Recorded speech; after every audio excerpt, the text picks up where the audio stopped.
Lisa Gardner is the #1 New York Times bestselling author of 21 suspense novels. That's amazing, including The Neighbor, which won Thriller of the Year from the International Thriller Writers. An avid hiker, traveler, and cribbage player, she lives in the mountains of New Hampshire with her family.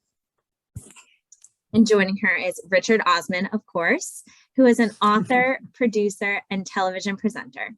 Both his first novel, The Thursday Murder Club, and his second, The Man Who Died Twice, were #1 million copy, that is million copy international bestsellers, as well as New York Times bestsellers. He lives in London with his partner and Liesel, the cat, who I'm hoping may make a little appearance in the corner if we're lucky. We are so excited to have Richard and Lisa joining us in conversation this afternoon. So without further ado, I'm going to let them get started and we'll be back later for the Q&A. Take it away. Thank you very much, Jackie. It is a pleasure to be here with you, Richard. I remember when the Thursday Murder Club first came out, getting a copy and thinking this is the most audacious and different and clever book I've ever read. Like not just the amateur sleuth, but the septuagenarian, amateur sleuth. Yeah, I got So what was your inspiration behind it? Because this is very much an ensemble class. You know, we have the 4 main characters at a retirement home. Yeah, I mean, listen, I think we all love a gang, right? You know, I sort of think back to watching the A-Team, how much I used to love the A-Team, and this is like the A-Team meets Miss Marple. And it comes from a real place. It comes from a real community. My mum lives in a retirement village in the south of England and in Sussex. And if you were to go there, which I'd recommend because it's lovely, and no one ever wants to leave when they go there. They all say, can we live here? You'll find it's very peaceful, very beautiful. You know, it's in the middle of the countryside, the English countryside. And what it reminds you of more than anything is a typical sort of Agatha Christie style village. You kind of think, this is so peaceful and beautiful. There must be something going on here. Something dodgy is afoot here, surely. And, you know, so I had that thought and I was thinking, oh, you know, this would be a good place for a murder, is essentially what I was thinking as I was sitting there. And the people who live there, everyone is over 70, and you know they've all lived these sort of very interesting lives. There's some very, very, you know, the sort of life stories of some of the people you would chat to. You would think this is extraordinary that you're sort of kind of out of our mainstream, and we're not sort of mining you for knowledge. Anyway, I just thought if there were a murder here, then you lot would solve it, and that's where the Thursday Murder Club comes from. And as you say, it's an ensemble. You know, it's this gang of people who probably wouldn't have met, and happen to be at a stage of their life where they are overlooked and underestimated. And you couldn't find a better quality for a detective than being incredibly wise, but also invisible. And you know, that's where the whole thing came from. And I'm so delighted. I'm shocked that people in America like it because it's so British. But I'm such an America-phile, if that's an expression. So you know, being a hit in America to me is an absolute dream come true. Well, I'll admit, so I clearly do like crime novels, given what I do, but I really mostly read for character. Like I'll read across any genre. I know about other people in the room here. It's the people, the characters that keep me hooked. And one of the things that really struck me with the Thursday Murder Club is we have 4. We have Elizabeth, who has one of those jobs, if she ever actually told us about, she would have to kill us. So she's a woman of mystery and interesting capabilities. We have Joyce, who I think is just such an interesting foil. She's the retired homemaker. She bakes all the time. She's kind of the epitome of the harmless little old lady, but you quickly realize she gets a lot of things done. And then Ron, and then Abraham. And I always have to wrestle when I'm reading it. Who do I like the best? Sometimes I think it's Elizabeth because I like, you know, the woman of mystery background. Yeah. But I have to admit, Joyce just fascinates me. She is like the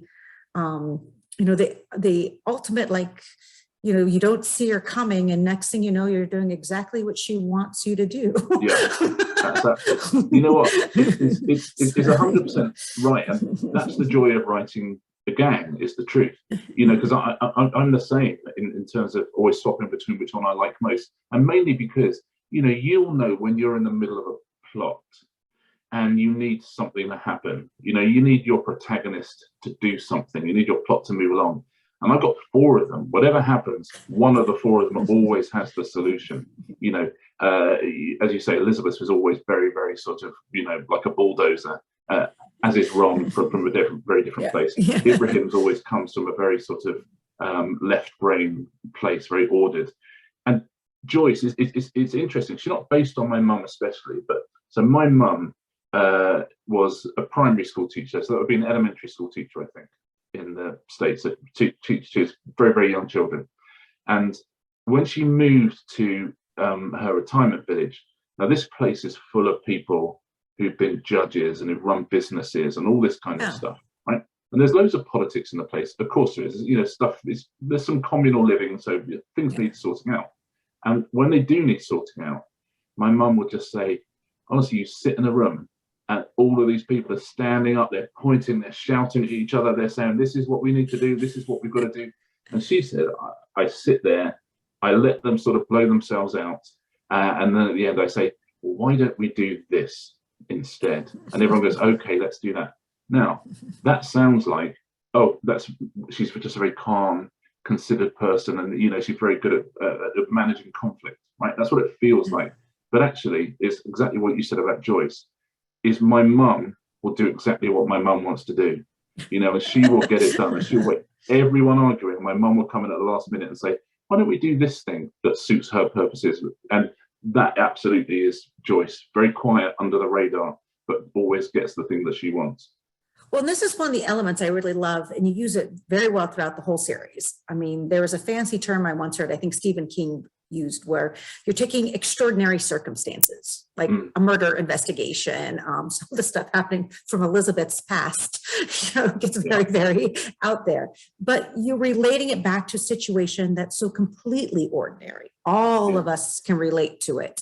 You know, Joyce needs to make cake, the rest of them need to eat a lot of cake. You know, tea time, just Joyce reminds you of someone you had to have met once in your life, whether it's your mom, your grandmom. You can't read about Joyce, not be, oh, I so know her. And that feeling of immediate familiarity just makes it so much easier than to go along for the ride. And, oh, now we're investigating a murder. And now Elizabeth has been kidnapped. Now. Well, that's I think, that's why I love writing crime and writing thriller, because there's a template, right?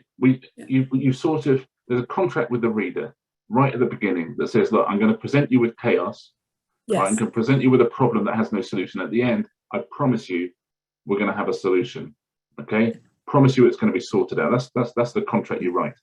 And the freedom that gives you, I love the freedom it gives you, because as a reader, I want to feel I'm heading in a direction of travel, right? I want to luxuriate in it, but only because I know at the end, right, there's going to be a payoff. And that's the lovely thing that crime fiction has.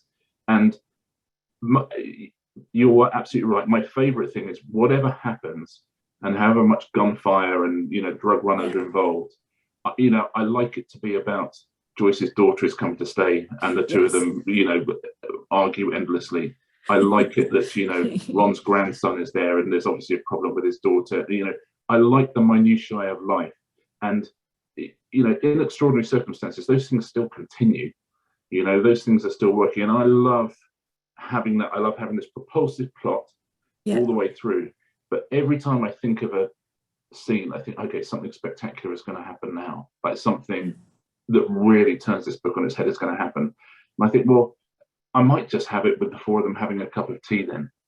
You know, I always think the more extraordinary the event that's going to happen, the more ordinary you can make the scene. I think people sort of love that, and I love it as well. It's thinking, well, that could be me.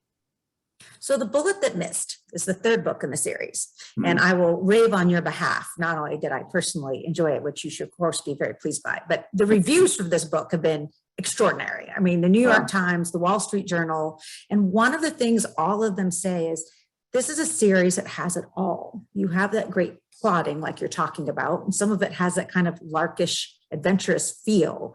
You have these amazing characters, but you have done this wonderful job of salting through with humor.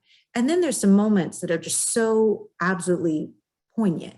Like, what does it mean to reach this phase of your life where so much of your peer group is gone, or maybe you don't have the family, in the case of Elizabeth, that you thought you did, or you have estranged relationships, or, I mean, I have to admit, Elizabeth and her husband, what they are going through, I mean, it just touches your heart so much. And then you can go back to, you know, some great tension and suspense.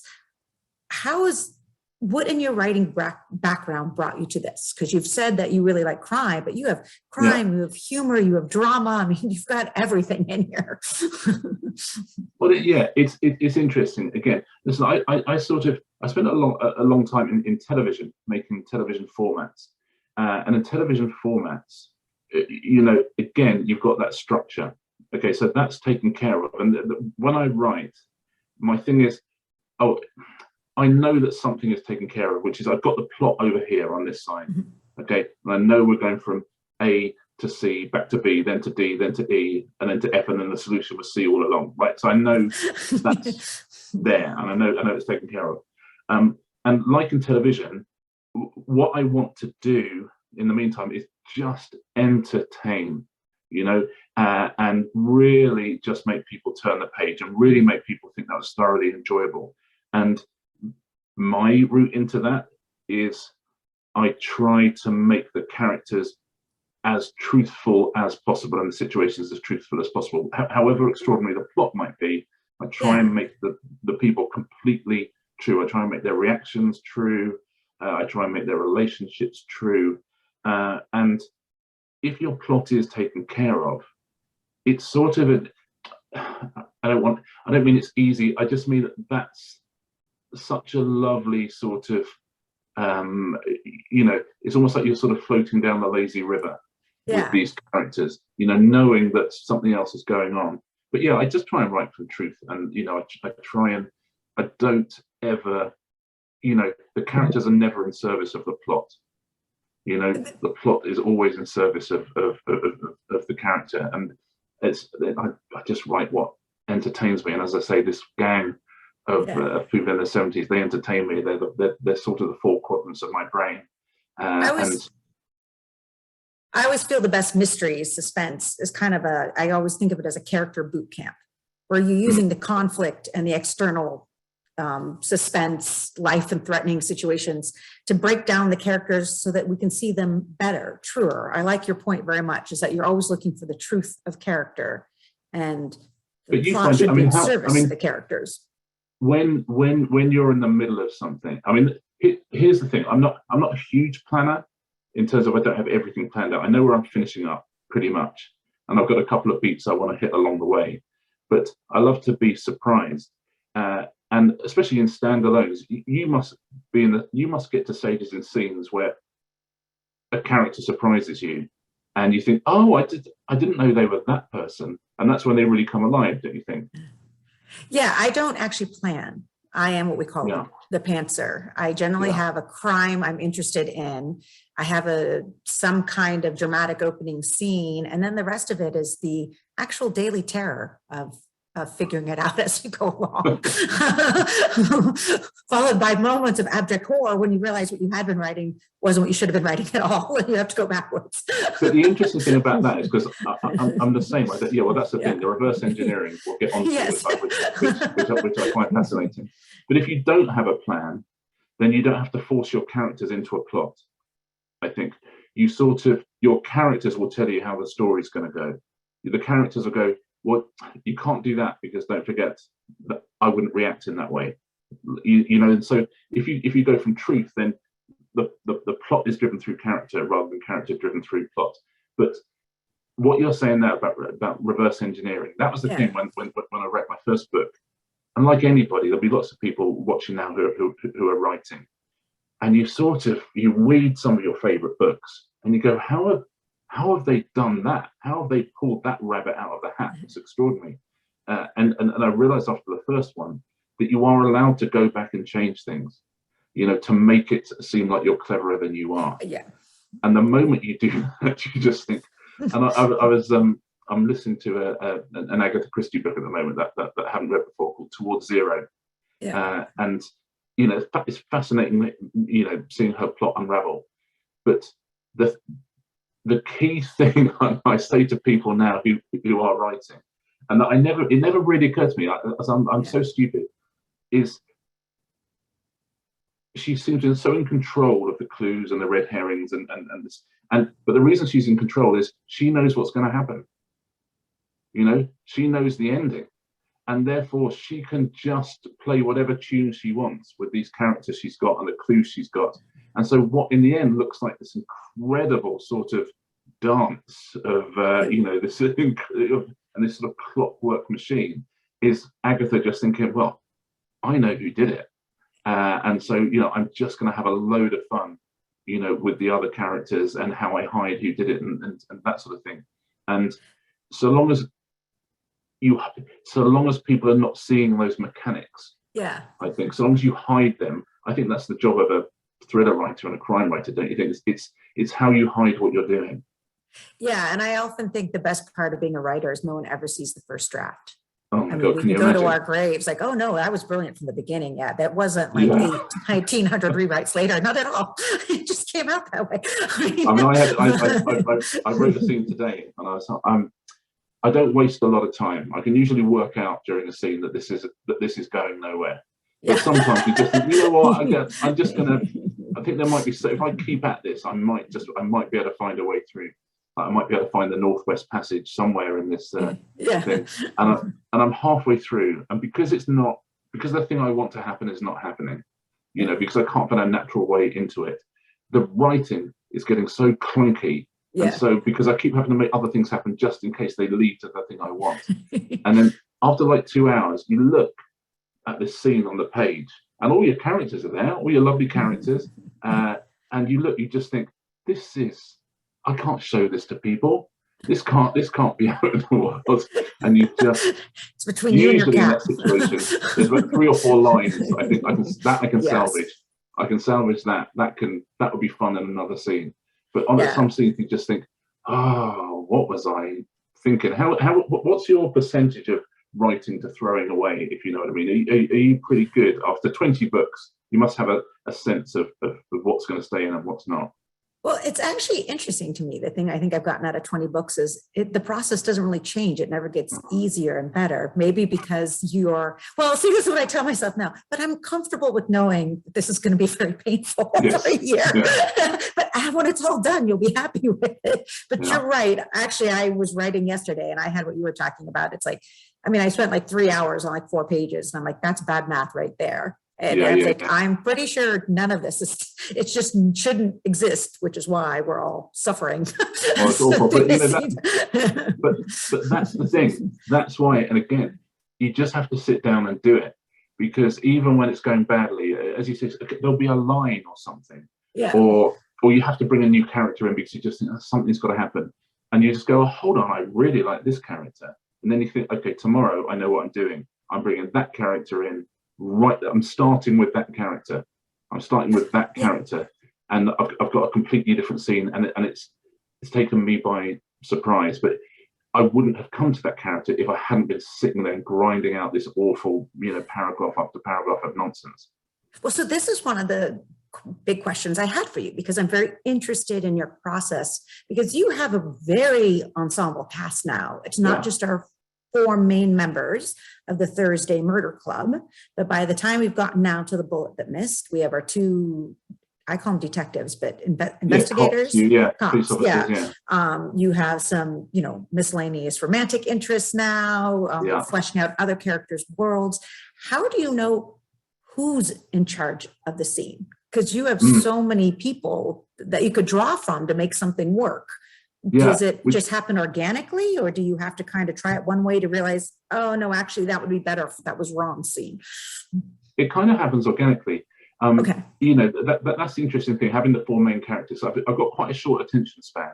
So for me to move to a different character after 1,500 words and to write a new chapter, that's what I love to do. I try and write a chapter a day. So my chapters are quite short and quite punchy, and then I'll go to a different perspective. No, almost always I know who I want the scene to be led by. I mean, some of them are obvious. There's a scene in this new one where Ron goes to a couples massage with this new woman, and he's never had a massage before. He does not want it. He's very, very uncomfortable. And it came because I did a similar thing. I'm not really a massage guy, right? And I did a couples massage, and I'm thinking, I don't know about this. This to me is not relaxing. You know, that wind chimes to me are not, don't tell me to relax. And as I was doing it, I was thinking, God, Ron would be worse than me. But also I was thinking, the thing about massage is you have time to think, right? Yeah. And in books, giving your character time to think can be very useful, because then you can hear, you know, you've got the internal monologue. So as I was being massaged and thinking, doesn't seem right, I was actually writing that scene. With Ron, you know, in my head. And so sometimes scenes like that come fully formed. But yeah, every time I introduce a new character, I just want them to be great. I want them, you know, I just think, what would an actor think if I gave them that part? And it's only 2 scenes, but would they go, oh yeah, but I'd love to play that character. That's fun. And it means that over 3 books now, they've snowballed. They keep picking up people as the snowball runs downhill. Yeah. You know, there's a drug dealer called Connie Johnson who's in. I love her. My favorite villain of all times. Like, just brilliant and funny and complex. Like, you're right. Exactly, but she's got to come back. You know, there's Bogdan, who's the Polish fixer for everyone. He's got to come back. And so suddenly I've got like 10 characters, and then I've got to get new characters in. So, and you know, people always say, "Oh, bring back so and so. I want, you know, I hope so and so is going to be in the next book." And I think they can't all be in it. Otherwise, it would be as long as the Robert Galbraith book. I've got to keep it a bit shorter. You know, I can't have all of this. But I love it. I love being able to write about how people see the world, and my 4 main characters see the world very differently. Bogdan, the Polish fixer, sees it differently. My 2 police officers see it differently. And again, while I'm telling the plot, while I'm telling the story, I can be showing how different people see the world and how they experience things. And that I love to do. I love writing in different voices. Yeah, so let's talk about the inspiration. So you're saying already, you know, kind of colloquially, you had a chance to do a massage and that helped inspire a scene. But for all of kind of capturing some of everyday life and life in a independent living facility, village, really, you also do have the crime aspect. And you also do have the cops. Are you doing research with local police officers, or how much does that also just kind of come, you're having a massage and you think about proper police procedure and it all happens? Yeah, I tend not to do an awful lot of research. And I think because Stephen King doesn't do research, I'm allowed not to as well. He says, you know, I just imagine what would happen. And, you know, I try and do, that's what I try and do. If I'm sitting and writing for 2 hours, I don't even want 10 minutes of that being me looking up the sort of, you know, what happens in the Sussex constabulary. You know, I'm not, it's not interesting. I want the action to continue. You know, the lovely thing about, you know full well, you get to the stage of a book when it's finished and handed in, when you get a copy reader whose job is to make sure you haven't done anything incredibly factually inaccurate. Their job is to look through and just say, oh, by the way, you know, this day in 1972 wasn't a Wednesday, it was a Thursday. And by the way, that police force doesn't exist, it's been renamed this, that, or the other. And so if you do anything too bad, somebody picks up on it. But I just, you know what, that's why I like writing amateur detectives as well. They make their own rules. Like I had there's these people are so brilliant. There's a scene in this new book, and they're on a train, and they're on a train from a tiny little town in Sussex called Polegate up to London, and there's a scene where the woman is pushing the refreshments trolley up the aisle of the train, and the copy readers, who I love, just said, just so you know, on the Polegate to London line, they stopped having trolley service about 8 years ago, so there wouldn't be a trolley on that train. Do you want to change it? And I thought, I'm okay. I think I can leave it in. That was one of the most laugh out loud scenes with Joyce. I mean, it was so perfect. She did exactly what you would expect someone to do, like tortured this poor woman with questions and then got nothing. But again, you can hide so much plot in this stuff. Yeah. You know, observations about the real world. You know, which people love to read, and you can Joyce, I love, because you can have your cake and eat it with Joyce.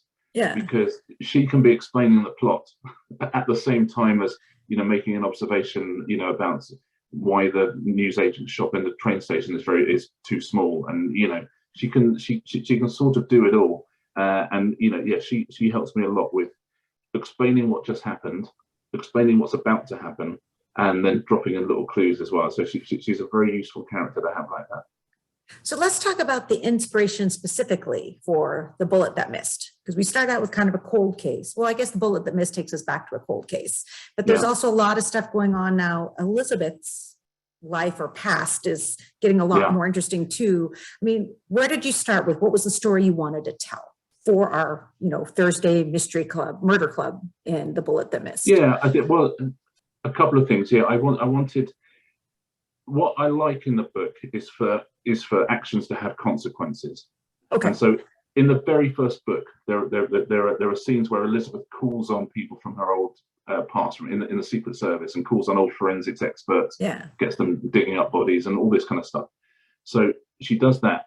And now, if it were just a cozy crime book, you just get away with it. Just go, oh, that's charming, isn't it? She's got this 80-year-old pathologist who's come down. But actually, in the real world, the second she started doing this, red flags would go up all over the Secret Services. And so that's where the second book starts, which is the Secret Services say, hold on, what are you up to? You know, you're sort of calling on these people, you're dragging people down to your retirement village, you know, because that would be the consequences of what she did. And in this book, again, there are further consequences, which is she is now on the radar. She's sort of an active agent suddenly again. Yeah. You know, especially in the things of the second book, what she did, she is on active duty essentially. And in the third book, someone takes advantage of that and gives her a mission, which you know, she finds it very difficult to refuse. She's got to kill someone from her past, and so that's an inspiration. The inspiration being, I'm not just going to write a plot and then we go, oh, let's forget that happened. Yeah. And let's start with another one. You know, this is, oh no, you're really digging yourself in deep here, Elizabeth, and let's see the consequences. So I had that idea, and I wanted the character of Victor, her old KGB nemesis, to be there, who I loved writing. And at the same time, I've always, and you'll know this, sometimes it's just something in culture that is in your brain. You just think, oh, there's something in that I'd like to write about. And I was thinking about those local news anchors that you have on local news stations, who are so world famous in their small area. I mean, they're literally the most famous people in their small area, and no one else knows who they are. And I had there's a character in it called Mike Wycorn. And then I thought about that thing. I'm sure this is the same in the States, that you have these guys who presented the news for like 40 years. They're 70, they're sort of white hair, they're 70 years old, but every 5 years, the woman alongside them is replaced by a younger woman, right? And they just sort of do that. And I thought it was an observation. I thought there's something in that. And so that was where the idea for one of his co-anchors from 10 years ago is killed after investigating a big story. Joyce is in love with Mike Wycorn because he's the most famous man in Sussex and Kent. And I just thought, oh, great, that brings Mike Wycorn into the village. And we've got this great story of his co-anchor, Bethany Waits, who's died investigating this fraud. And it brings me into the world of television, which is sort of something I know about, and thought it would be fun to write about, and you know, TV personalities and what that means and how people act around famous people, and I get to write about quiz shows in it as well. Another of the former co-hosts has gone on to present her own quiz show, so you know, it's that combination, and then it's okay. I want Elizabeth to have this thing where she's got to kill someone. I want a plot about this local news anchor. And then I want them somehow to sort of dovetail and come together, and that to me is where the fun begins. The problems you set yourself are essentially the plot. That ends up being the plot, right? Well, it sounds like to me, though, that each book is kind of leading to the next book, though, in a really fun way. Or, I mean, do you have something like, I do have author friends, I'm not one of them, that can tell you they have the entire universe mapped out and they know like the next 29 books, where I am a day-to-day make it up as I go along kind of person. I mean, where are you with the Murder Club? How much do you know, not know? How much are you waiting to discover? I definitely have, I definitely want the events of the previous book to lead to the next one. That's for sure. I don't want it to be like Murder, She Wrote, and Jessica Fletcher turns up somewhere and there's a murder. That I'm not interested in doing. I want the events of the very first book to mean that the first 4 books were inevitable. And so I'm just writing the 4th book now, and there will be more books in the future. But I sort of have this 4-book arc, so I know where we're finishing the 4 books. And I know the things that I want to happen, and there's things I want to sort of bring to a head, and there's things I want to bring to a close, and then we start again on book 5, but in a couple of years essentially. But yeah, I feel like I want the 4 books you can read all of them independently, but I want them all to feel like they exist in the same timeline, and they do. They all start sort of a couple of days after the previous one ends, but at the end of the 4th one, I think I'm allowed a reset. I think I'm allowed to have a coincidence. I like that, to be kind of its own little world right there, or timeline. Yeah. No, I'm sorry, go ahead. No, I was going to say, and then my next series of books, that's the whole thing is the next series of books I want to be just a traditional detective. So it would be lovely to sit down and have someone sit at a desk and someone knock on the door and say, here's your plot for this book. Here's the murder for this book. That to me would be much simpler. So that's my next series is going to be a bit more of a traditional detective agency. Well, see, and this is where writers are alike. So I was writing traditional detective books, so now I'm writing amateur sleuth. So you started out amateurs. It's always the grass is greener. You always want to. It's because you have so many ideas when you're writing. You think, I can't do that because it's impossible to introduce it into the world I'm in. Yeah. But you do think, but for my, so my next one, I need it to be something different. And, that's the lovely thing. All of these offcuts you've had over the years, these little kind of scenes, little characters, or just little plot lines that you just think, that's not right here. You can, they never go away, right? I bet you've got a load of things in your bottom drawer that you think one day that's going to be in a book. It keeps us employed, I guess. Now, I read that you are stepping down from quiz shows and to focus more on writing. And it sounds like there's also some fun Murder Club news for film, TV. Catch us up. Yeah. I present a daily quiz show in the UK, and it takes a long time to film, is the truth. And so I've quit that just because the books, you can't, it's really difficult to write a book, right? It's really hard. I think so. It takes a really long time. Listen, we're not working down a mine, but it's hard, right? And the thing you need more than anything is time. You need that routine. You need to be at it. Like going to the gym. You need to be day after day after day. That discipline. And I just didn't have the time to do everything. So I've quit the big quiz I do over here, to much to the consternation of lots of people. But you have to do it. So it's just writing full time. Yeah, and so Amblin Entertainment, which is Spielberg's company, I've got the rights to the Thursday Murder Club. And I've got a script, and it's gone out to casting in the last couple of weeks, I think. So it feels like maybe it's going to be made. Most writers have had loads of books optioned and none of them made, right? Exactly. Whereas you've had quite a few made. What's your experience of that been? Well, it's been wildly different. The very first thriller I wrote was made into a movie that I will be honest, I hope no one ever sees. The third one was better. The fourth one was probably my favorite. But what is it? There's a great quote. It's selling your movie right. So it's like, getting a root canal or someone stuffs money in your pocket. Yeah, no, I can see it. And listen, it's fascinating because I've worked in TV my whole life. I knew right from the start that I didn't want to get involved. I knew right from the start. It's lovely that in Amblin have got such a good track record. Yes. Spielberg obviously knows what he's doing. If they want to make a film, that's great. I'll get on with writing the next book because that's the thing that I love to do, and that's the thing I feel that's my universe. Can you And picture the I'll- casting? Like, do you have ideas for who you would cast for them? I never Not do, really. but some people do. Look, because lots of people in the street here just come up and tell me who they want to be in the film, right? Yeah. That's what people like Yeah. endlessly, they tell me. And honestly, in my mind, it's so terrible. I'm like, well, how could, you know, Dame Helen Mirren be Elizabeth? Because I know what Elizabeth looks like in my head. She's very real. She's real to me.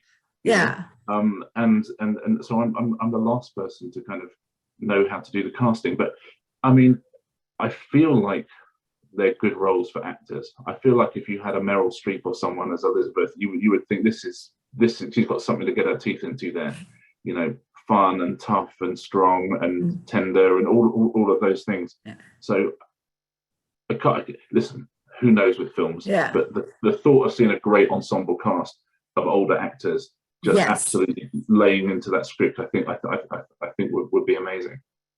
I was very fortunate. Again, I'm with you. I don't know what's going to happen next, but Hilary Swank optioned before she disappeared. And it was one of those rare moments where it's not just I looked at her, I'm like, oh yeah, you actually could be Frankie. Because I just never think that way. Yeah. But talking to her, well, by Zoom, because everything's by Zoom now, I was like, oh yeah, no, I actually get this. Because otherwise our characters, they exist just inside us in this this little bubble. It's hard to take them to the outside world necessarily. But I do think it's fascinating talking to writers and directors because they're obviously looking for something very specific. Yes. An actor is thinking, you know, how deep can I go into this character? So does this character have depth? That's what all an actor's thinking. And is it going to make me look good? And a director is saying, does this story have structure? There's got a beginning, a middle, and an end. And the structure of a film is often very different to the structure of a book. You know, needs different things. But I find it fascinating reading one's own work through the eyes of somebody else, thinking of like a director or an actor, and just thinking, oh, that's interesting. I wonder if, you know, like with the first book, I think, you know, there isn't some climactic chase at the end, right? And in a film, there has to be a climactic chase at the end. Yeah. Right. In a book, there doesn't have to be. There just has to be a solution, and everything is brought together. And a movie has to have a kind of, you know, a big denouement where there's jeopardy and all this kind of stuff. That's how a movie works. But it's as I say, I'm at the stage of the process where I haven't seen what they've done with it yet. So, you know, maybe in a year's time we'll have a very different conversation about it. So can you give us a sneak peek of what's happening next? What's book 4 going to be about? Yeah, book 4, as I say, I've just started writing. It starts on Boxing Day, and there is a sort of a MacGuffin. There's a murder very early on of somebody who the Thursday Murder Club know very well, and it now leads I'm them. Now I'm worried. No one. Honestly, I'm going to say someone expendable. Oh, okay, thank you. Actually, I feel better. Thank you. Yeah, we're okay. We're okay. And we see that plot through, and it's got you know when you've got your little MacGuffin where you just think, oh, that's nice. I've got just a nice little switcheroo that I think people are going to like. And so I sort of trust. I know I can lay the planks from the beginning to the middle of this book because I know the middle of it, and then I know I can lay the planks from the middle to the end. So I feel like I'm not drowning on this one. So it takes us into the world of drug running and gun running and all sorts of things. I was going to say in quite a fun way. You know what I mean? Your usual subjects for a cozy mystery. Yes, exactly. And there's also lots of personal stuff going because, you know, there's been various relationships that have built up over the first 3 books, some of which will survive and some of which won't survive. And so, yeah, it's a mixture of, and I wanted to, at the end, I as I say, because it's the 4th one, I'm not going to write the 5th one for a couple of years. I want it to feel like it has a conclusion, not a conclusion that means there's not going to be another book, but just where you just think, okay, everyone's good for a little bit. We can all rest for a second. Whether I pull it off, let's find out. But that's the plan at the moment. But it's set in a nice world, I think, and it's got a nice little a bit of grit in the oyster, I think. Oh, I'm very excited. I can't wait. But that's what, you know, when you're starting a book, this is what I'm most fascinated with writers, especially ones that don't plan, so they don't really plan. But you must have something where you think, I've got something I know I've got something up my sleeve here. That, you know, that's it. Is that where you start? As soon as you've got a trick, you know, you can pull. Is that something that kind of that makes you sit down?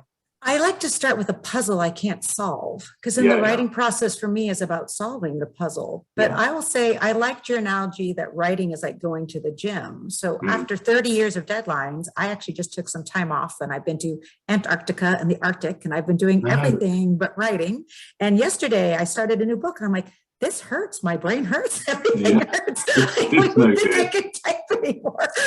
It's like, oh, this is going to take a couple weeks of just pain and punishment to get back. To your point earlier about writing not getting any easier, honestly, I think that's like going to the gym as well. Because the whole point with the gym is you don't do the same exercises you did when you first went to the gym, right? Because you do more reps and you use higher weights and you do it for longer.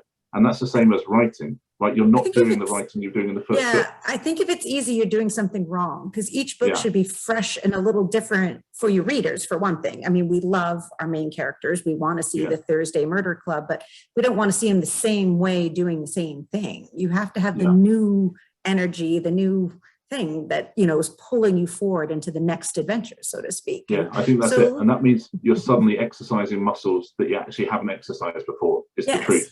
You know, you're wrong getting a massage. It can't happen. It's awful. Yeah, you can't do it again. But you're lifting heavier and heavier weight, I think. Well, do we have questions from all of our viewers here? Yes, hello. That was a great conversation. Thank you so much. We will now jump into Q&A from our audience. Just a reminder, feel free to submit any questions using the webinar's Q&A feature at the bottom of your screen. But we'll start off with some of the questions that we have already had come in. Let's see here. The element of comedy is such a strong force in the solution of the mystery. I spent a lot of time laughing out loud while reading your books. Did you find it difficult to mix the humor with the act of murder? I like that question. That's well said. Yeah, it's you know what? It's a really good question. I thought about it a lot, because I love crime fiction and I love comedy, and I think they almost never mix. You know, because the comedy usually takes you out of a story, and so when I started writing the first book, in fact, all the way through, I'm sort of desperately trying not to make them funny. Right, that's my first position. Is this book is not going to be funny. This is a serious book, and I think I could be picked up on this. I'm sure. I don't think there's any jokes in these books. There's no set up punchline joke. What there is, what makes us laugh, I hope, or what makes me laugh, is the characters and the way they respond to extraordinary situations. So I've got these characters who sort of don't quite fear the consequences of the world as much as younger characters might do. And who are very set in their opinions. And so I think when I read it back and laugh, it's terrible. Occasionally I make myself laugh at that. But it's always a character thing. It's always the way someone responds to something. So my thing about mixing comedy and crime, which is really, really, really hard, is there is not a second where I think I'm writing a comedy book. It wouldn't occur to me to think, I'm never, ever, ever thinking I want to make you laugh in a scene. However, when I'm writing the scene, which I'm very serious about, if the characters make us laugh while we're at it, then, you know, that's fun. And things like, there's a scene in the second book with Connie Johnson, the drug dealer, who, you know, is a terrible human being, really. And Bogdan, the Polish fixer, is trying to buy some drugs off her. And it's not comedy, but I write it through Connie having a huge crush on Bogdan. So the entire scene is played out in Connie's head. So you're still getting the same information. The scene is quite a serious scene about buying these drugs and, you know, et cetera, and, you know, what they cost. But it's played out entirely by her thinking, is he looking at me? Is he, oh my God, have I got lipstick on my teeth? You know, oh my God, I've left an old rusty, you know, shotgun behind the filing cabinet, and the whole place looks a mess. And it's not comedy, you know, it's not jokes, it's not a set up joke, but it's writing a serious plot, but being perhaps in a different place psychologically than a regular crime thing would be. So it's such a good question, and I think about it a lot. And I think the secret is I'm never trying to write. I'm never trying to make you laugh, but I'm very glad I do. All right, our next question. You spoke about this a little bit, but maybe you can just expand on it. I'm a writer, one mystery novel under my belt, and I find the plot the most difficult part. How do you approach plotting so that the writing can flow more smoothly? For me, the characters come to life and the plot develops from them, but I'm trying to learn how to plot ahead better. Yeah, it's a really, really good question. And it is tough. I think we really fetishize plot. Like when people talk about Agatha Christie and that, they say, oh my God, these plots, this is so extraordinary. And actually, there's a billion plots out there, right? There's a billion. You can write a plot. Don't fetishize it. Don't panic over it. Don't think I've got to write something that no one's ever seen before, right? Just write us something that takes us in one direction. 5 things could happen and only one of them did happen. And the 4 things that could happen, make sure we're convinced they did happen. And the one thing that in the end did happen, make sure you hide it well, you know, and then you've got yourself a plot. And when you have that confidence of knowing, okay, listen, I know, as I say, I as the author know what has happened here. Right from the start of the book, I know who the murderer is. I have 4 other characters who I'm going to enjoy making you believe are the murderer, right? So that's a simple template. And once you've got that, then forget it. Then just give me some great characters from your life. Give me some people you met. You know, give me someone you overheard in the supermarket. Characters for me quite often come from one line of dialogue. You know, I'll think of one line and think, what sort of person would say that? And I build the character from that. But you might do it differently. But I would say, don't panic about your plot, because most of the time through your book, the readers don't know if your plot is any good or not, because they only know right at the end. But what they do know all the way through is, are they enjoying it, and are they enjoying spending time with the characters? That's great advice. Okay, let's see. With minor characters, bringing them back into a sequel, like Joyce's daughter and their relationship, how much tie-in to a previous book that explains their relationship do you need to include to keep each book standalone, but still show what their relationship is like? Yeah, that's a good question as well. And that's something I've only learned how to do it through reading other people's books, really. You know, I've read lots of series books, and, you know, I start on episode 5 or whatever. And I'm aware sometimes a character will come in and I don't know that they've been in before, but they'll say, if it's Mark Billingham, they'll say, you know, Thorne remembered him from a, you know, thing that happened 3 years ago. Go, oh, right, he's been in before. That's okay. But so long as there isn't a specific incident in that previous book that is not mentioned that affects your plot, I think it's okay. I think put enough in that fans of the series go, oh, I know what that's a reference to, but never in a way that feels alienating to someone who hasn't read the previous books, you know, which you can do, to be honest, because you can make lots of little references that would pass you by, but readers of previous books would have loved. But yeah, I think you sort of have to feel it, don't you, Lisa? I think you just occasionally think, oh, I might just mention that we've met this person before.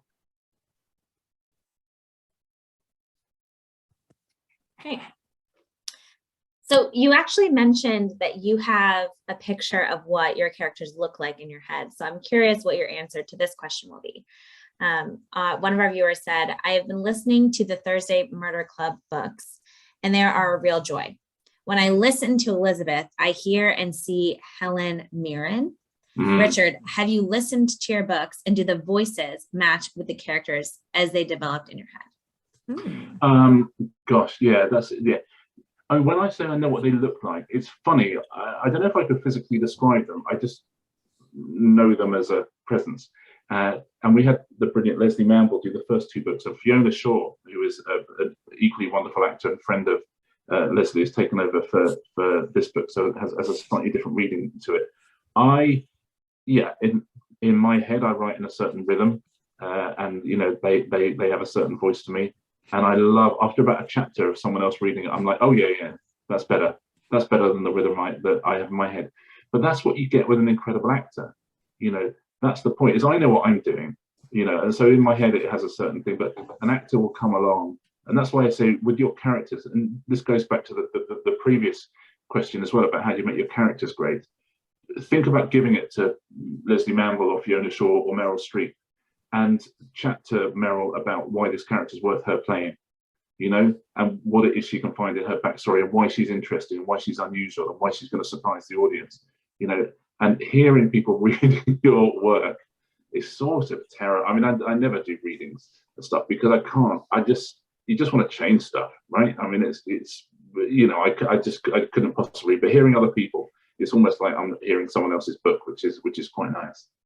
Do they have to juggle the accents? Because like Ron would have a different, you know, he's coming from a different part of London area. Like his accent would be different. Do they try to account for that? Yeah, absolutely. But all British people can pretty much do all the British regional accents. So they're all, and certainly Fiona Shaw and Leslie Manville, they can play. I mean, Fiona Shaw is Irish, but you'd never know it because she can act with the most beautiful cut-glass English accent. So, you know, they're amazingly good at inhabiting those people. So my book started out in Boston with a Boston detective, and the very first audiobook they did with a Boston accent, and then we universally agreed never again. No one wants to hear a Boston accent. Yeah, it can't be done. It was a terrible idea. So none of my Boston characters have a Boston accent in the audiobooks. Really? It's just kinder and gentler to everyone. That's hilarious. So our next question is, which of your four main characters are you? Or which one would you like to grow into? What a lovely second half of that question. Honestly, I feel like those four characters are the four quadrants of my brain. And, you know, to the question that, Lisa, you asked earlier about starting chapters as different people, it's, to my mind, when I'm doing one of the four members of the Thursday Murder Club, I'm being myself. Just a different piece of me is the truth. And I think that Joyce is very like the female side of my family, my mum and my grandmother, and you know, that feels like, but it's very present in my head, that voice. Ron is much more like my grandfather, who was a cop in Brighton on the south coast for many years, and so that part of my personality is there. I have a very left brain Ibrahim bit of my personality, where if you give me a list, I'm very happy. You know, I really love that. I love if I can logically break something down, then I'm delighted. So sometimes I think, great, I'm going to do an Ibrahim chapter, and I can just put my plot, like I can just list it. I can just put it in a nice little box and wrap it up. That's what I want to do. And Elizabeth is probably the one that's least like me, but she's the one that sort of, in a way, you wish you could be sometimes. You wish you had that sort of force of personality and that ability to sort of, you know, ride roughshod things, and you know, and which doesn't come, I don't think, from arrogance. I think it comes from having been a woman in the secret services in the 60s and 70s, and the things that she's had to go through. That's sort of the personality she's had to develop. And so I love them. I love each of them. Joyce, I find the easiest. Joyce, it just flows out because of the way she thinks. And Ron is kind of the most fun in a way. I'm just like, great, I'm just gonna let rip. And Ibrahim is the one, if I'm ever feeling sort of vulnerable, or if I feel my plot has become too sprawling, I send for Ibrahim, and he gently just repackages it for me, and you know, we can just all relax, and he soothes me. I like that. Great. Well, we're coming up towards the end here. So I'll end with one question that's actually directed at both of you. So you can each kind of take the question, or if you want to answer kind of, you know, however it works for you. How do you develop clues? Is much of that reverse engineered? It's a really good question. I'll happily go first. Yes, I'm going to be inspired by you, Richard. Tell me. Yeah. Again, here's the secret. I can't say it enough. I know what's happened. Right? I know who did it. Right? And quite often, certainly by the middle of a book, I know how they get caught. You know, I know the series of things that happen that then unravel, that then allow us to, you know, work out that this person is the killer. So those clues, I just make sure that they don't sort of come out of the blue somewhere. Knowing what the 4 things are, I just think, okay, I'm going to do a scene that feels like it's about something else, but that is contained within that scene. You know, within that scene, there's just a little conversation about something else that doesn't feel like it's part of the scene, but that gives the information, because you have to have given the information. You definitely can reverse engineer. And there are times, and Lisa might agree or disagree, there are times where you can change the killer. You can change the killer right at the end. And people go, but surely you have to unravel everything. But the truth is you don't, because one of the key things is everyone has to be a suspect all the way through. So you've written all the people as suspects anyway. So all you have to do is just change the 2 or 3 things that get them caught. And that you can reverse engineer. So in my case, I never know who did it. Never. Like even that to me is something like sometimes the week before deadline, which is a very stressful and it requires a lot of brownies to survive. But so what you're saying, Richard, is very much true then. Everyone in the book has to be both good and bad, possibly feasible, because one of them did it and I don't know who yet. I somewhat go back to the plotting process for me, which is I see it as a series of basically problem solutions, problem solutions, problem solutions. So this first thing happened, you know, a young man's body's in the woods. We need to find a way to find it. Okay, we're going to put together this group. Well, that will be way too smoothly, right? So now what are some problems that are going to happen to the group? And then the group is going to be smart. They're going to try to solve these problems, and we're going to throw away the first 4 solutions because that'd be too easy. But the solution should in itself then just logically bring you to the next problem. So it all just kind of keeps cascading from itself. And so when you get to the end and you know who did it, it should still be solidly there. But yeah, you might want to go back in and reverse engineer a couple more substantial things. So it's, but you're reverse smoothing it engineering at is the that joy. point. And reverse engineering is often not that complicated. Often it's one line in one scene. I think it's one line. I think one of the big things for crime novels is less is more. If you're doing a lot, you've gone astray. Great. Well, thank you both so much. Richard, congratulations on the release of your new book, The Bullet That Missed. And thank you, Lisa, for joining us as well. Thank you to all of our viewers that joined us virtually. Please consider purchasing your copy of The Bullet That Missed from RJ Julia, Wesley and RJ Julia, or Bookshop Santa Cruz. And we hope you have a wonderful rest of your day. Thanks, everyone. Thank you, Lisa. Thank you. That was such a pleasure. Oh, that was so much fun. And thank you, RJ Julia, for giving us this great event we got to do today. It's not every day we get to sit around and talk books and connect with readers. And what is it, like a join across the pond here? That's right. Thanks, everybody. Thank you. Thank you all.